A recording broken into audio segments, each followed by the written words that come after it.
इस वीडियो में हम जानेंगे मोटर के जलने, जिसे हम वाइंडिंग का जलना भी कहते हैं, उसके क्या कारण होते हैं और मोटर को जलने से बचाने के लिए किस तरह के उपकरण की ज़रूरत होती है। इसमें बताई जानकारी सभी मोटर के लिए लागू है, चाहे वह सिंगल फेज़ मोटर हो, 3 फेज़ मोटर हो, सबमर्सिबल मोटर हो, नॉर्मल मोटर हो, कोई भी मोटर हो। जैसा कि ये एक मोटर है जो फ़िलहाल बंद है, हम जैसे ही इसे शुरू करते हैं मोटर धीरे धीरे अपनी फुल स्पीड पर आती है, जो छोटी मोटरों के लिए आधा सेकंड हो सकता है और बड़ी मोटर के कुछ सेकंड का समय हो सकता है।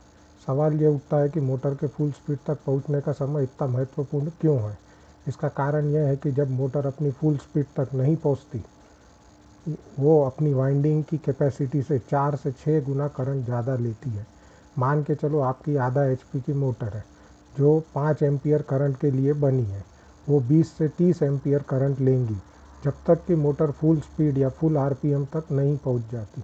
इससे आप ये तो समझ ही गए होंगे कि यदि मोटर नहीं घूमी या जाम हो गई तो यही 4 से 6 गुना करंट लेती ही रहेंगी जब तक वाइंडिंग का तार फ्यूज़ होकर कट नहीं जाता। इसी जाम की स्थिति में सामान्य तौर पर मोटर को जलने में 15 से 30 सेकंड लगते हैं। वहीं सबमर्सिबल मोटर, क्योंकि वह पानी के अंदर होती है, उसे जलने में 30 से 40 सेकंड तक लग सकते हैं। दूसरा कारण है यदि वोल्टेज कम हो गया। यदि वोल्टेज कम हो गया तो मोटर की ताकत कम हो जाएगी, जिससे वो अपनी फुल स्पीड से फिर थोड़ा धीरे घूमने लगेंगी और इससे फिर करंट बढ़ जाएगा। सामान्य तौर पर ओवरलोड मोटर को जलने में 1 से 5 घंटे तक का समय लग सकता है। तीसरा कारण मोटर का जलने का होता है ज़्यादा वोल्टेज।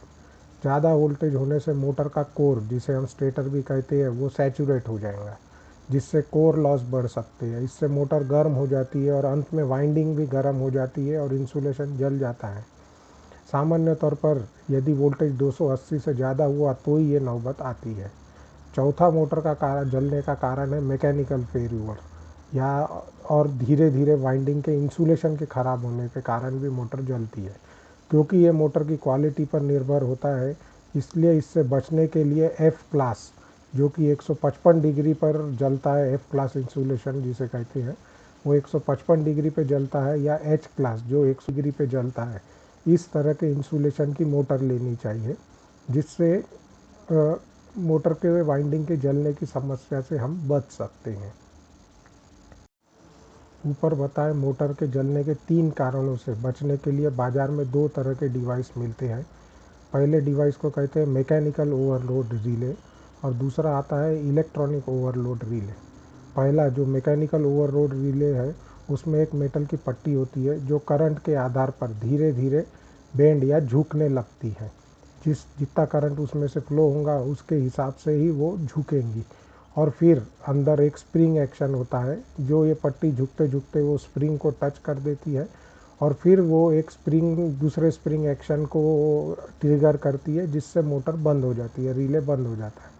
यह सिस्टम का प्रॉब्लम ये है कि मोटर की सुरक्षा मेटल की पट्टी और स्प्रिंग एक्शन पर निर्भर होता है, जो कि भरोसेमंद नहीं है, और इसमें वोल्टेज आधारित सुरक्षा भी नहीं होती है। दूसरा डिवाइस होता है इलेक्ट्रॉनिक ओवरलोड रिले।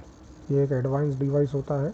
इसमें एक करंट सेंसर होता है जो मोटर के करंट को मापता है या मेजर करता है और सेट लिमिट पर पहुंचते ही मोटर को बंद कर देता है।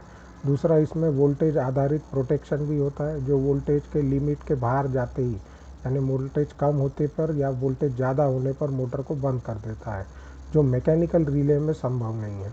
तीसरा, इसमें फेज सीक्वेंस भी होता है। जैसे 3 फेज़ मोटर के लिए इसमें फेज सीक्वेंस होगा, फेज सीक्वेंस उल्टा हो गया तो ये प्रोटेक्ट कर लेगा मोटर को। सिंगल फेजिंग हो गया, 3 फेज़ की जगह कोई 1 फेज़ नहीं है या 2 फेज़ नहीं है तो भी ये मोटर को बचा लेगा।